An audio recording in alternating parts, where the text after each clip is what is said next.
नमस्कार. स्वागत आहे आपले टुडेज मार्केट यूट्यूब चॅनलमध्ये. मी सुजित, शेअर मार्केटमधला ट्रेडर आणि म्युच्युअल फंड इन्व्हेस्टर.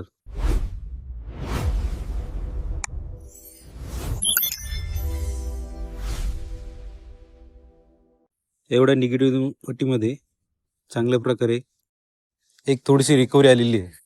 ही का आली या संदर्भात आपण या व्हिडिओमध्ये जाणून घेऊ. आज ट्रम्प यांनी अनाऊन्स केलेलं होतं की इराणवरती मॅसिव्ह अटॅक वगैरे करणार आहेत आज आणि उद्या. तर ट्रम्प जे अल्टिमेट त्यांनी वॉर्निंग दिलेली होती ती आज संध्याकाळपर्यंत संपून जाईल. आणि जर आज या वॉरची जी धमकी दिलेली होती याच्यावरती ट्रम्प त्यांनी काही केलं नाही तर हे मार्केटसाठी खूप पॉझिटिव्ह होणार. आणि ह्या होपमध्येच हे मार्केट आज वरती गेलेलं आहे. आणि शिवाय जी वॉर चालू आहे हिला थांबवण्यासाठी 45 डेजला पॉज घेण्यासाठी एक डिस्कशन चालू आहे इराणसोबत. त्याची सुद्धा न्यूज आज आलेली होती ओपन मार्केटमध्ये.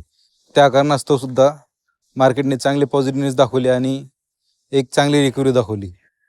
तरी इराण स्पष्टपणे अमेरिकेला जे सीज फायरसाठी बोलत आहेत त्याच्यावरती नकार देत आहे की आम्हाला पूर्णपणे ह्या युद्धाला विराम हवा आहे. सीज फायर वगैरे 45 डेज वगैरे काही नको आहे. जर आम्हाला तुम्ही गॅरंटी देत असाल त्यांना लिहून पाहिजे गॅरंटी की हे युद्ध आम्ही कायमस्वरूपी संपवतोय आणि परत भविष्यामध्ये अशा प्रकारची युद्ध वगैरे किंवा वॉर परत होणार नाही. हे जर गॅरंटी देत असाल तर हे युद्ध आम्ही थांबवू शकतो. नाहीतर स्टेट ऑफ हॉर्मस जी आहे त्याच्यासाठी ट्रम्प एवढे चिडत आहेत ती आम्ही तेव्हाच ओपन करू जेव्हा हे युद्ध पूर्णपणे थांबलेलं असेल. अन्यथा स्टेट ऑफ हॉर्मस जी आहे ही बंदच आहे आणि बंद राहणार असे त्यांनी क्लिअर इन्स्ट्रक्शन दिलेले आहेत. तरी या इन्स्ट्रक्शनला मार्केटने जास्त काही मनावरती घेतलेलं नाही. परंतु अमेरिकेच्या साईडनं जास्त काही अजून हालचाल दिसल्या नाही किंवा हे युद्ध थांबवण्याचे प्रयत्न दिसत आहेत. त्यामुळेच एक पॉझिटिव्हनेसची लहर आलेली आहे आणि हे मार्केट आपलं वरती गेलेलं आहे. शिवाय आपल्या RBIची मीटिंग चालू आहे पॉलिसी रिगार्डिंग, त्यामध्ये सुद्धा काही पॉझिटिव्ह पॉईंट आहेत. त्यावरती उद्या तर क्लिअर प्रकाश पडेल. आणि इंडियन रुपी जो सदैव घसरत होता तो पण थोडा स्टेबल झालेला आहे, थोडा स्ट्रॉंग झालेला आहे.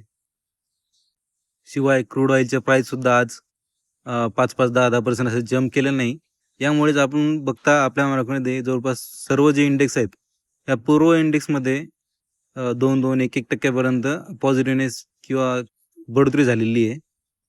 तरी बघूया आज रात्रीमधून परत काही न्यूज येते का. त्या न्यूजवरती उद्याचं मार्केट डिपेंड असू शकते. आत्ता या परिस्थितीला जर ही वॉर थांबली तर मार्केटमध्ये नक्कीच एक बुलडॉन येऊ शकतो. आणि ज्यावेळेस याचे विपरीत परिणाम दिसायला चालू होतील, ही महागाई जर वाढली आपली तर त्यावेळेस आपले स्टॉक परत खाली येऊ शकतात. तरी आपापली फायनान्शियल ॲडवायझरची सल्ला घेऊन मार्केटमध्ये इन्व्हेस्ट करत राहणं सध्याच्या परिस्थिती बघतानुसार हे फायदेशीर ठरू शकते. तरी आपापल्या फायनान्शियल ॲडवायझरची सल्ला घेऊन आपण या मार्केटमध्ये एक स्ट्रॅटेजी लेवलवरती इन्व्हेस्टमेंट करणं खूप गरजेचे आहे. आणि यामध्ये जर कधी आमची मदत लागली तर आम्ही नक्कीच देऊ शकतो. तरी व्हिडिओमधली माहिती आवडली असेल तर नक्कीच चॅनलला सबस्क्राईब करा आणि व्हिडिओला लाईक करा. तोपर्यंत नमस्कार. भेटू एका पुढच्या व्हिडिओमध्ये.